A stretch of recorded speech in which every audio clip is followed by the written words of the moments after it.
बेटा हम अगर आगे स्टार्ट करते हैं, नेक्स्ट अकाउंटिंग टर्म है हमारी स्टॉक।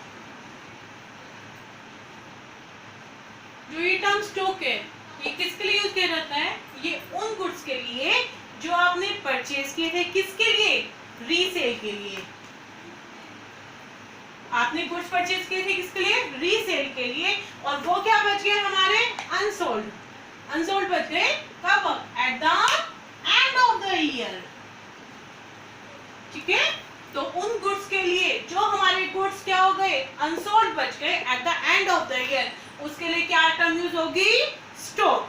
समझ में आ गया बेटा? ठीक है, जो गुड्स आपने परचेज किए थे किसके लिए? रीसेल के लिए, और वो क्या हो गए? अनसोल्ड रह गए कब? At the end of the year.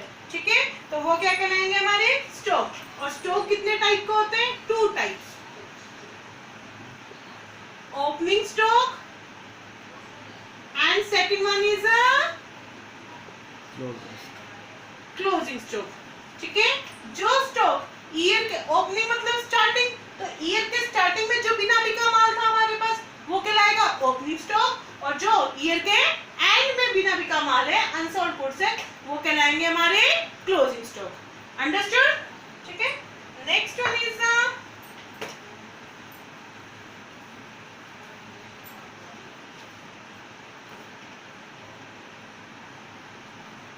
Inventory. ठीक है, स्टॉक जो टर्म है वो तो जब हम गुड्स परचेज करते हैं रीसेल के लिए उसके लिए यूज होता है, लेकिन जो इन्वेंट्री वर्ड है वो मैन्युफैक्चरिंग कंसर्न में यूज होता है। ठीक है, मतलब जब हम गुड्स का क्या करते हैं? प्रोडक्शन। ठीक है, और ऐसे में इन्वेंट्री हमारी कितने टाइप्स की होती है? 4। ठीक है, inventory of raw material, inventory of semi goods बोल सकते हैं, या फिर work in progress, and third is finish goods, and fourth is inventory of stock in trade. ठीक है, तो क्या होगा? सबसे पहले इन्वेंट्री ऑफ रॉ मटेरियल का मतलब कि जो रॉ मटेरियल हमारा क्या रह गया? अनयूज्ड रह गया, हमने अभी उससे कुछ भी प्रोडक्शन नहीं किया है। ठीक है, तो वो क्या कहलाएगी? हमारी इन्वेंट्री ऑफ रॉ मटेरियल। समझ में आ गया? कि दोबारा सुन लीजिए बेटा, जो रॉ मटेरियल हमारा क्या रह गया? अनयूज्ड रह गया, जो भी हमने यूज नहीं किया है। ठीक है, that will be called the inventory of raw material. Okay, next is the inventory of work in progress. ठीक है, आपने क्या किया? हम यहाँ पे रॉ मटेरियल का एग्जांपल समझ सकते हैं कि एक कपड़े की मिल है। ठीक है, उसमें जो कॉटन क्या रह गई? बिना यूज करी रह गई, वो जो कॉटन है वो क्या कहलाएगी? Inventory of raw material. ठीक है, अब देखो, कपड़े की मिल है, कॉटन से क्या बनता है? धागा, फिर कपड़ा बनता है। ठीक है, तो जिस कॉटन को यूज करके आपने धागा बना लिया, लेकिन अभी पूरा कपड़ा नहीं बना, वो क्या कहलाएगा? Work in progress. ठीक है, वो सारा जो धागा है वो, ठीक है, थ्रेड का जो भी स्टोरेज होगा, ठीक है, वो सारा क्या कहलाएगा? Inventory of work in progress. ठीक है, मतलब जिसमें अभी क्या बाकी है? कुछ और प्रोसेस बाकी है उसको फिनिश गुड्स में रेडी होने के लिए। ठीक है, some processes are remaining, okay, that will be called the work in progress. ठीक है, और जो माल बन चुका है कंप्लीटली लेकिन बिका नहीं है, ठीक है, हमने माल बना तो लिया, कपड़ा बन गया लेकिन बिका नहीं है, वो क्या कहलाएगा? हमारा इन्वेंट्री ऑफ फिनिश गुड्स। समझ में आ गया? ठीक है, और स्टॉक इन ट्रेड का अभी बताया था मैंने कि जो आपने खरीदा था माल लेकिन बिका नहीं, ठीक है, तो वो क्या कहलाएगा? Stock in trade. अंडरस्टूड? ठीक है, अब दोनों देखने में सेम लग रहे होंगे, लेकिन दोनों में डिफरेंस क्या है? स्टॉक और इन्वेंट्री में। इन्वेंट्री क्या है? वाइडर टर्म, जिसमें स्टॉक भी इंक्लूड है। ठीक है, स्टॉक जो टर्म है सिर्फ उन गुड्स के लिए यूज होता है जो आप क्या करते हो? परचेज। ठीक है, और जबकि इन्वेंट्री में दोनों यूज होते हैं, वो गुड्स भी जो आप परचेज करते हो और जो आप मैन्युफैक्चर करते हो। ठीक है, समझ में आ गया बेटा? दोनों में डिफरेंस। ठीक है, next one is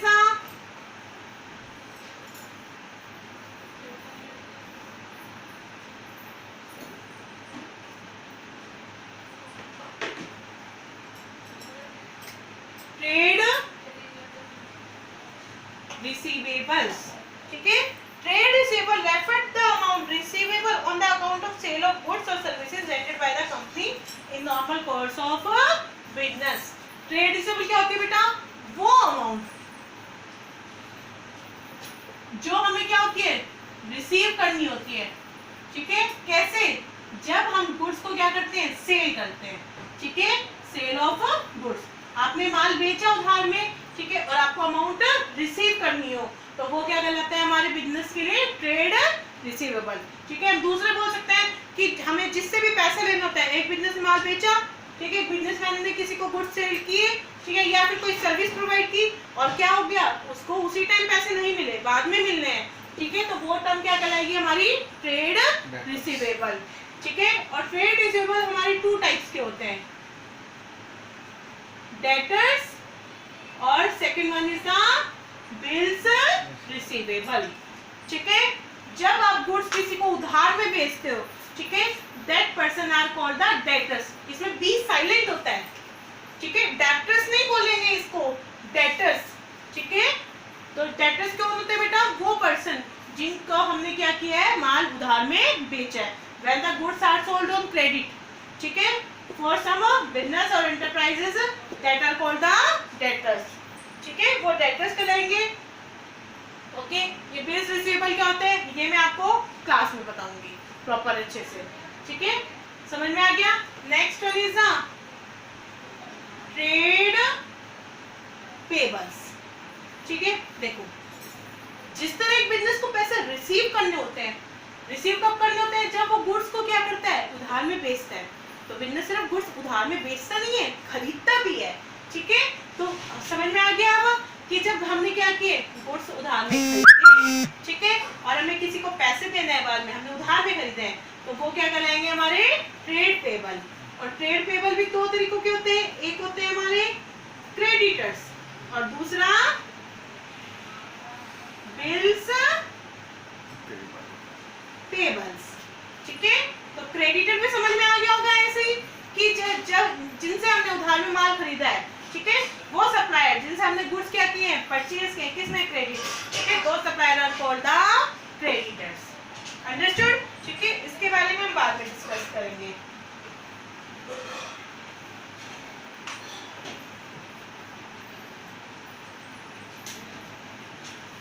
next one is next accounting term है हमारी कॉस्ट, ठीक है। कॉस्ट क्या होती है बेटा? Cost is the amount of expenditure, ठीक है, कॉस्ट मतलब लागत, ठीक है, और कॉस्ट में वो अमाउंट इंक्लूड की जाती है सारी जो आप किसी भी चीज को परचेज करते टाइम खर्च करते हैं। लाइक दैट आपने क्या की, एक मशीनरी खर्च की। आप एक एग्जांपल ले लो, आपने अपने घर में एसी खरीदा, ठीक है, एसी परचेज करते टाइम आप दुकानदार को भी पैसे दे के आए, फिर आपने क्या किया, दुकानदार ने आपको क्या किया, भेजा रिक्शे में, ठीक है, तो आपने रिक्शे वाले को भी पेमेंट की, आपने पहले शॉपकीपर को पेमेंट की, ठीक है, फिर आपने किसको पेमेंट की, रिक्शे वाले को, ठीक है, ऑटो रिक्शा वाले को पेमेंट की। उसके बाद आपने क्या किया, इसको इंस्टॉल करवाया घर में, तो आपके फिर कुछ चार्जेस लगे, लेबर चार्जेस लगे, आपने लेबर मंगवाई, ठीक है, तो क्या होगा, जो आपकी एसी है, ठीक है, तो एसी का टोटल खर्चा कैसे निकालोगे आप, ये सारे खर्चे को क्या करोगे, ऐड, ठीक है, तो ये क्या कहलाएगी हमारी कॉस्ट ऑफ एसी। तो समझ में आया कि जब भी हम कुछ परचेज करते हैं, ठीक है, उस टाइम टोटल जो भी एक्सपेंडिचर हो all are included into the cost, वो क्या कहलाएगी, लागत, ठीक है। तो हम ये बोल सकते हैं किसी चीज को खरीदने का, ठीक है, किसी चीज को खरीदते टाइम जो भी खर्चा हो जाए all expenditure are called the cost, ठीक है।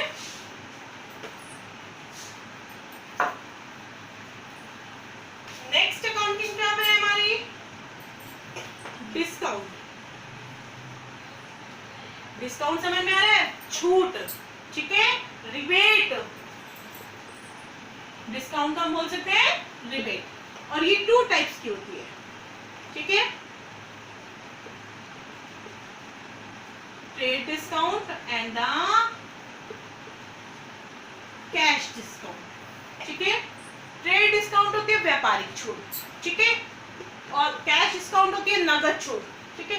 ट्रेड डिस्काउंट वो होती है जो हम हर किसी को देते हैं, ठीक है, जो स्पेसिफिक डिसाइड कर दी जाती है। जैसे आप किसी शॉपिंग कॉम्प्लेक्स में जाते हो, मॉल्स में जाते हो, तो लिखा होता है ना 2% डिस्काउंट, 3% डिस्काउंट, ठीक है, वो क्या होता है हमारा ट्रेड डिस्काउंट। कि ये हर किसी के लिए है, स्पेसिफिक नहीं है, कि स्पेसिफिक पर्सन के लिए नहीं है, कि या फिर स्पेसिफिक थिंग पे नहीं है कि आपको भाई अगर आपने इतने रुपए का ही सामान खरीदा तो क्या होगा, सॉरी आप इतनी पेमेंट करोगे तो आपको इतना डिस्काउंट मिलेगा, नहीं, ठीक है। ट्रेड डिस्काउंट की होती है स्पेसिफिक होती है, जो सारे कस्टमर को अलाउड की जाती है एक किसमें, फिक्स परसेंटेज में, ठीक है। ट्रेड डिस्काउंट कैसे अलाउड की जाती है, एक फिक्स परसेंटेज में, ठीक है। When discount is allowed by seller to his customer, ठीक है, जब जो डिस्काउंट कौन देता है, एक माल बेचने वाला किसको देता है, अपने कस्टमर को देता है, ठीक है, एक फिक्स परसेंटेज किस पर, लिस्ट प्राइस पे या फिर एमआरपी पे, तो वो क्या कहलाती है हमारी ट्रेड डिस्काउंट। और ट्रेड डिस्काउंट को बुक्स में रिकॉर्ड नहीं किया जाता, ठीक है, समझ में आ गया बेटा। ये डायरेक्ट हमारे क्या कर देते हैं, हम जो भी लिस्ट प्राइस एमआरपी होती है उसमें से डिडक्ट कर देते हैं, ठीक है। Next one is the cash discount. नगद छूट तो समझ में आ रहा होगा ना बेटा, कई बार हमें ऑफर मिलता है कि अगर आप एक हफ्ते में पेमेंट कर दोगे तो आपको इतने रुपए कम देने होंगे, ठीक है। तो कैश डिस्काउंट कब मिलता है, when we do the payment, ठीक है, जब भी हम पेमेंट करते हैं तो पेमेंट के टाइम हमें जो छूट मिलती है, ठीक है, तो वो कहलाती है हमारी कैश डिस्काउंट। लाइक दैट आपको किसी को आपने गुड्स खरीदे 10,000 के, ठीक है, और आपने उसे पेमेंट की 9,500, ओके, तो वो 500 क्या कहलाएगी आपकी कैश डिस्काउंट, ठीक है, समझ में आ गया बेटा।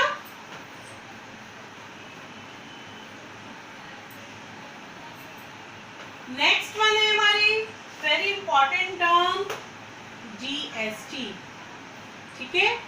जीएसटी का मतलब गुड्स, जीएसटी अलग से समझा दो, 12 मिनट हो गए।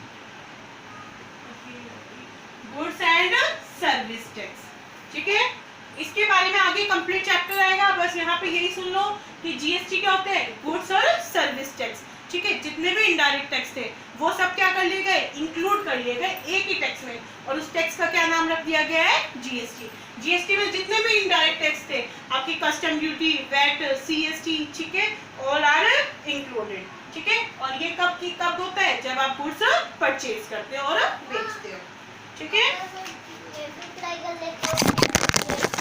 नेक्स्ट